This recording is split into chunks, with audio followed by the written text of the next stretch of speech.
வணக்கம். பரபரப்பு மீடியா செய்திகளுக்காக நான் நிரோஷன். ரஷ்ய விமானப்படையின் விமானங்கள் கிழக்கு உக்ரைனில் உள்ள பகுதிகளின் மீது தாக்குதலை நடத்தி கொண்டிருந்த போது ஒரு ரஷ்ய போர் விமானத்தை உக்ரைன் சுட்டு வீழ்த்தியது.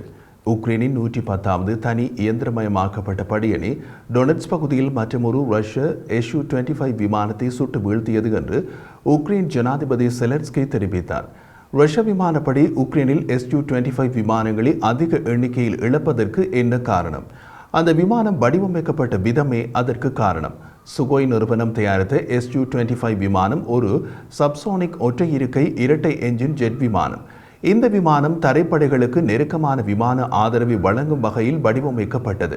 அதனால் உக்ரைனின் கட்டுப்பாட்டில் உள்ள தரைப்பகுதியை ரஷ்ய துருப்புக்கள் கைப்பற்ற முன்னகரும் போது Su-25 விமானம் தரை துருப்புக்களுக்கு நெருக்கமான விமான ஆதரவை வழங்கும் விதத்தில் பறக்கும் போது விமானியின் கணிப்பீடு சற்று தவறினாலும் விமானம் உக்ரைனின் வான் பாதுகாப்பு சாதன தாக்குதல் வீச்சுக்குள் சென்றுவிடும். கடந்த மாதம் அமெரிக்காவின் ஐரோப்பிய கட்டளை தளபதி ஜெனரல் கிறிஸ்டோபர் கவோலி அமெரிக்க செனட் பாதுகாப்பு படைகள் கமிட்டியிடம் ரஷ்யா தனது 3ஆம் ஆண்டில் நடந்த முழுவளவிலான போரில் அதன் விமானப்படையில் சுமார் 10% இழந்துவிட்டது என்று கூறினார். உக்ரைனின் சில நட்பு நாடுகளால் மேற்கு நாட்டு போர் விமானங்கள் உறுதியளிக்கப்பட்ட பல மாதங்களுக்கு பின்னர் உக்ரைனின் விமானப்படை வரும் வாரங்களில் மேற்கு நாடுகள் வழங்கிய F-16 போர் விமானங்களை இயக்கும் என்று எதிர்பார்க்கப்படுகிறது. F-16 விமானங்கள் சிறிய எண்ணிக்கையில் போய் சேரப்போவதால் அது போரின் போக்கை தலைகளாக மாற்றும் விதத்தில் இல்லாவிட்டாலும் அந்த விமானங்கள் மூலமும் ரஷ்ய விமானப்படையின் Su-25 விமானங்கள் வானில் வைத்து தாக்கப்படலாம். அதற்கு காரணமும் Su-25 விமானம் வடிவமைக்கப்பட்ட விதம்தான். தரை தாக்குதலுக்காக வடிவமைக்கப்பட்ட Su-25 வானிலிருந்து வானுக்கு தாக்குவதற்கு உன்னதமான விமானம் அல்ல. ஆனால் F-16 விமானங்கள் வானிலிருந்து வானுக்கு தாக்குவதற்கு உன்னதமான விமானங்கள். F-16 விமானங்களில் பொருத்தப்படக்கூடிய 6 AIM-9 ஏவுகணைகளும் 6 AIM-120 ஆம்ப்ராம் ஏவுகணைகளும் விமானங்களை சுட்டு வீழ்த்துவதற்கென்றே பிரத்யேகமாக தயாரிக்கப்படும் ஏவுகணைகள்.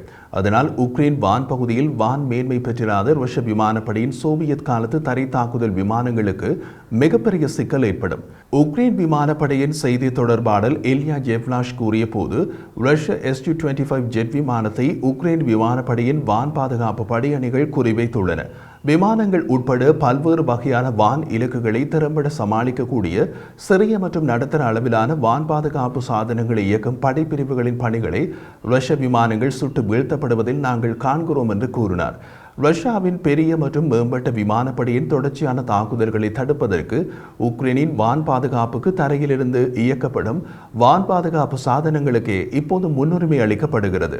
ரஷ்ய Su-25 விமானம் சுட்டு வீழ்த்தப்பட்டதற்கு சிறிது நேரத்திற்கு முன்வரை உக்ரைனின் எல்லை மற்றும் முன்வரிசையில் ரஷ்யா 8 ஏவுகணைகள் மற்றும் கிட்டத்தட்ட 70 வழிகாட்டப்பட்ட விமான குண்டுகளை வீசியது. சமீப கால வாரங்களில் ரஷ்ய ஜெட் விமானங்கள் உக்ரைனின் வான் பாதுகாப்புக்கு வெளியே இருந்து வழிகாட்டப்பட்ட விமான குண்டுகளை வீசியுள்ளன. மாஸ்கோ தரையிறக்குகளை அழிக்க திருத்தி அமைக்கப்பட்ட சோவியத் காலத்து ஊமை வெடிகுண்டுகளை பயன்படுத்துகிறது.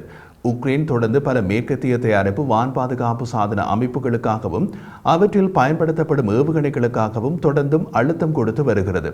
அமெரிக்க காங்கிரஸில் உக்ரைனுக்கான ராணுவ உதவி பல மாதங்கள் சிக்கிக் கொண்டிருந்த நிலையில் அமெரிக்காவிடமிருந்து வான் பாதுகாப்பு சாதனங்களுக்கான ஏவுகணைகள் போகவில்லை.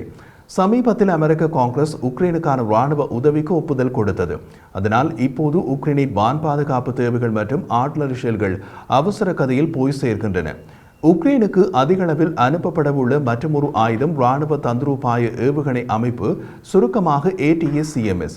அமெரிக்கா விரைவில் அதன் கையிருப்புகளை நிரப்புவதற்கு நிறைய ராணுவ தந்திரோபாய ஏவுகணை அமைப்பு ATACMSகளை கொண்டிருக்கும் என்று அமெரிக்க ராணுவத்தின் கையகப்படுத்தல் பிரிவின் தலைவர் டக் புஷ் தெரிவித்தார்.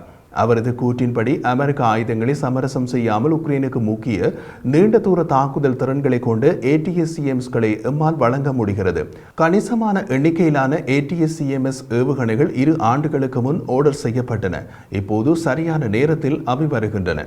உற்பத்தி வரிசையிலிருந்து நிறைய ATACMSகள் வருகின்றன என்றார். அமெரிக்காவின் தேசிய பாதுகாப்பு ஆலோசகர் ஜேக் சுலைவன் கடந்த மாதம் பிப்ரவரியில் உக்ரைனுக்கு கணிசமான எண்ணிக்கையிலான ATACMS ஏவுகணைகளை ஜனாதிபதி ஜோ பைடன் ரகசியமாக அங்கீகரித்ததாக கூறினார். ரஷ்யாவின் கட்டுப்பாட்டில் உள்ள கிரிமியன் தீபகற்பத்தில் தாக்குதல்களை செய்ய உக்ரைனுக்கு நீண்ட தூர ATACMSகளை அனுப்ப அமெரிக்கா விரும்புவதாக பிப்ரவரி நடுப்பகுதியில் தெரிவிக்கப்பட்டது. அவை மார்ச் நடுப்பகுதியில் அறிவிக்கப்பட்ட $300 மில்லியன் உதவி பொதியின் ஒரு பகுதியாக இருந்தன. நாங்கள் ஏற்கனவே சிலவற்றை அனுப்பியுள்ளோம். ஏவுகணைகளின் கூடுதல் கையிருப்பும் பணமும் இருப்பதால் இப்போது மேலும் அனுப்புவோம் என்றார். செயல்பாட்டு பாதுகாப்புக்கான உக்ரைனிய கோரிக்கையின் காரணமாக ATACMS வழங்குவதை அமெரிக்கா பகிரங்கமாக அறிவிக்கவில்லை என்று அமெரிக்க ராஜாங்க செய்தி தொடர்பாளர் வேதாந்த் பட்டேல் செய்தியாளர் சந்திப்பின் போது தெரிவித்தார். அவர் மேலும் கூறிய போது, சமீப காலம் வரை ATACMS-ஐ எங்களால் வழங்க முடியவில்லை, ஏனெனில் எமது கையிருப்பிலேயே அவை அதிக எண்ணிக்கையில் இருக்கவில்லை. இப்போது எங்களிடம் கணிசமான எண்ணிக்கையிலான ATACMS உற்பத்தி வரிசையில் இருந்து வெளியேறி அமெரிக்க ஆயுத களஞ்சியங்களுக்குள் நுழைகின்றன என்றும் அவரும் அதை உறுதி செய்தார். அடுத்தடுத்த தினங்களில் ரஷ்யாவின் கட்டுப்பாட்டில் உள்ள பகுதிகளில் நீண்ட தூர தாக்குதல்கள் நடக்க வாய்ப்பு உள்ளது.